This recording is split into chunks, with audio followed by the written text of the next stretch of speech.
عزاداری وہی ہے کہ جو ائمہ معصومین نے بتایا ہے، یہ لاوارث نہیں ہے۔ 200 سال تک یہ عزاداری معصوم ائمہ کی نگرانی میں ہوتی رہی، یعنی سن 61 ہجری سے امام زین العابدین سے لے کر کے امام حسن عسکری علیہ السلام تک، تو 200 سال کی تاریخ وہ ہے۔ عزا کی صورت کیا ہونا چاہیے؟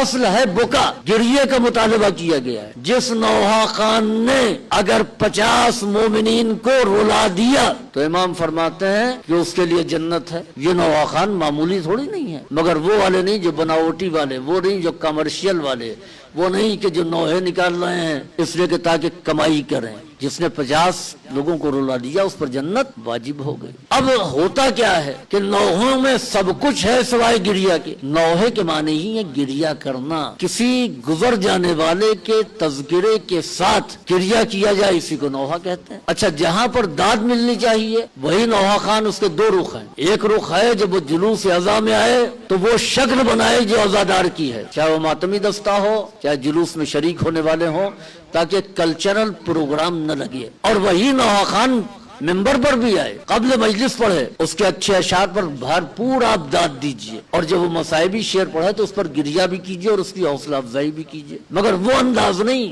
جو جہالت والا انداز ہے۔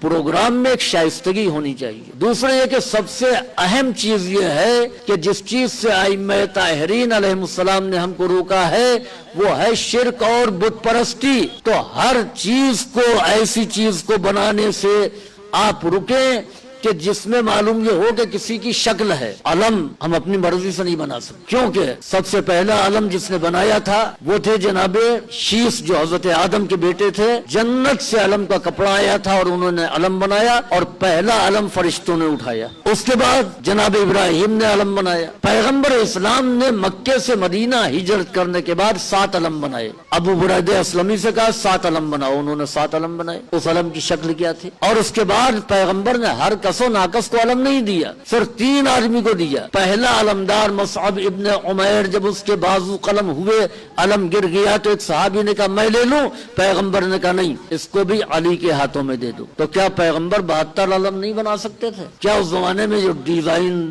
بنانے والے تھے وہ مشورہ نہیں دے سکتے تھے؟ اب علم ایسا بنایا جا رہا، معلوم ہو رہا کوئی آدمی کھڑا ہوا ہے، اور اسی کی اجازت نہیں ہے کہ آپ اس طریقے سے بنائیں کہ کوئی جاندار کی شبیہ بن جائے۔ ابھی تک جتنی چیزیں عزاداری میں مباح تھیں تو اس کے لیے نہیں بولا جاتا تھا کہ مباح ہے چلیے، لیکن جہاں سے عزاداری میں وہ چیزیں شامل ہوں گی کہ جو شرک کی طرف لے جائیں تو بولنا واجب ہے۔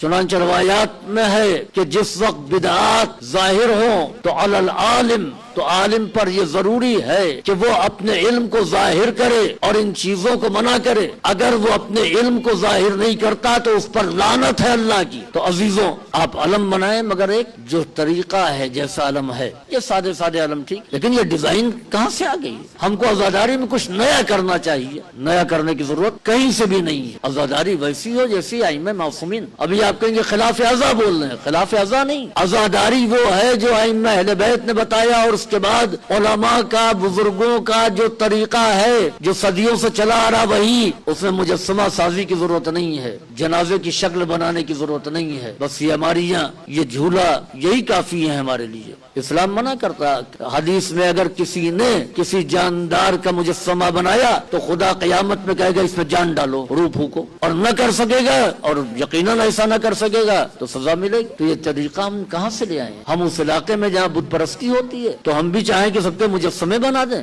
آج بات یہاں تک ہے، کل اور آگے بڑھے گی۔ اگر ابھی نہ روکا گیا، اس طریقے سے شبیہ معلوم ہو رہا کوئی جنازہ ہے دفن کیا جا رہا ہے، کیا ضرورت ہے اس کی؟ اگر آج اس پر نہ روکا گیا تو کل کیا ہوگا؟ کل جو مجسمے بنا کر کے شہداء کے لوگ جو ہیں وہ چلیں گے۔ نہیں، یہ باتیں قطعی طور پر درست نہیں ہے۔